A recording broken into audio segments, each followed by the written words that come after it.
The problem boaters are facing is simply detecting these small creatures on their boats. They vary from size from being simply microscopic to barely the size of this rock. Now, during the housing boom, this Kenwood neighborhood, you couldn't even find one house on sale. But today, this neighborhood is dotting with for sale signs. All that's left of the fire that erupted here behind me is burned grass and ashes. The St. Cloud Fire Department said this was one of 3 fires that they were called to before even 2 o'clock this afternoon. The university actually sent out an email to Michelle Bachmann's PR group letting them know that they will not be advertising or promoting her arrival on campus today. The only promotion you would find are signs like this one, which specifically oppose her message. Our team coverage of the swine flu continues as Mnar Muhawesh was also in Cold Spring today. She joins us now in the newsroom to tell us how one business is responding to the virus. Mnar? Well, that's right, Jenna. Today I had the opportunity to visit Cold Spring and listen in to the governor and see what he had to say as he gave precautions to the city. At this clean Cold Spring bakery, it's not the smell of fresh baked donuts that would get your senses going. It's that citrus smell of clean that'll have your nostrils flaring. On it and it'll be all taken care of then. Perfect. Sanitary place. And with this whole thing, you know, it just brings in to realize like what you do really matters, and then just do it more. All right, $15.91 is your total. From wiping down counters to sanitizing refrigerator door handles, it's that touch this bakery is cleaning after. Practice good hygiene. Wash your hands as frequently as possible. If soap and water isn't available, use Purell or a similar hand sanitizer product. With 1 case of swine flu confirmed in Cold Spring just this morning, locals are taking immediate action in trying to stay germ-free, only minutes after Governor Tim Pawlenty spoke to the city about this potential pandemic. If you must go out, please avoid contained spaces if you are sick. That will help us minimize the chance of transference or transmission. There you go. You help yourself. Yep. Bye-bye. But as the swine flu scare continues, it's certainly not stopping these fresh-baked cookie lovers from stopping in their hometown bakery. Didn't want to come up here, but then she said, you know, it's a good chance it could be everywhere, so you can't just stay home forever, you know. Can't be too scared. Reporting in Cold Spring, I'm Mnar Muhawesh for UTVS News. It's the wind that keeps on giving. Combine that with dry air and the sun.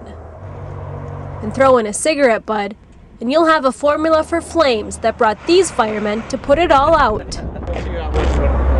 Started out here in the ditch, as you can see, quickly spread, burned about 4 acres. But it's very common for people to be going down the road, throw that cigarette butt out the window, and as dry as the grass is, especially this week, you know, and the wind, it doesn't take much to get anything started. Minnesota is no stranger to grass fires, especially this time of year as well as fall.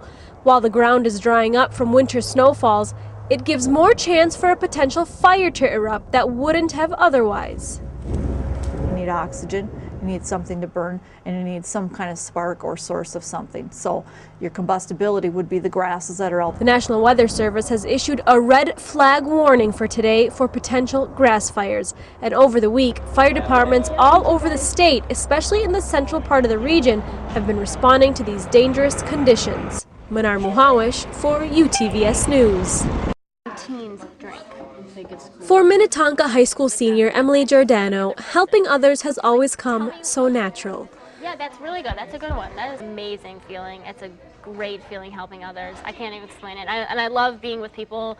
It's also a reason. Although it may not seem like the coolest thing to do in high school, volunteering from the assembly lines of Feed My Starving Children to the front of a middle school classroom, Emily Giordano gives. At the end, when we've packaged, you know, thousands of meals, and to think that they're, you know, not going to go to sleep hungry tonight because of that, it's an amazing feeling. But Emily is not alone. Volunteering is the growing trend among teens. For Feed My Starving Children, over 300,000 helping hands gave last year alone. They are the lifeblood of our organization. They do this work. And more than half of those 310,000 volunteers were under age 18. we're gonna, for small groups today, And as Emily stands in front of this middle school classroom as part of her giving mission, it's that plenty of inspiration she's had along the way that's brought her this far. and one of the quotes I wrote down from Hobie was ready, fire, aim.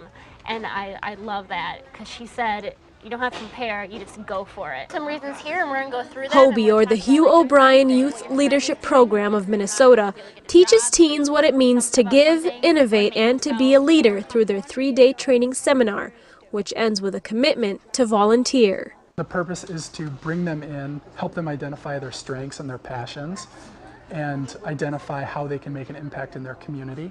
Remember what we talked about last time?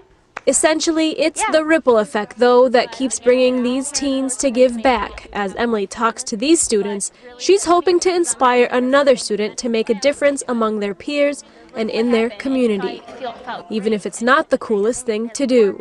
Mnar Muhawesh for UTVS News. I'm Mnar Muhawesh. We're going to get right to it with our top story this evening. From rain to snow, all happening this week while the Red River in Fargo continues to rise. Welcome back, everyone. A truck was stolen from General Rental Center sometime this weekend. The owner of the business reported the missing truck yesterday. So, Ben, I know spring is about, spring showers, but really this much? You know what? I believe it's April showers bring May flowers, but March showers brings a lot of flooding and hassles for a lot of people. Okay, well, I don't know. I didn't expect it to be this cold, I guess, and this wet. So. Yeah, I mean, we're still a bit above average for this time of year. So those flowers will be sprouting pretty soon then? Hopefully. We'll see what happens.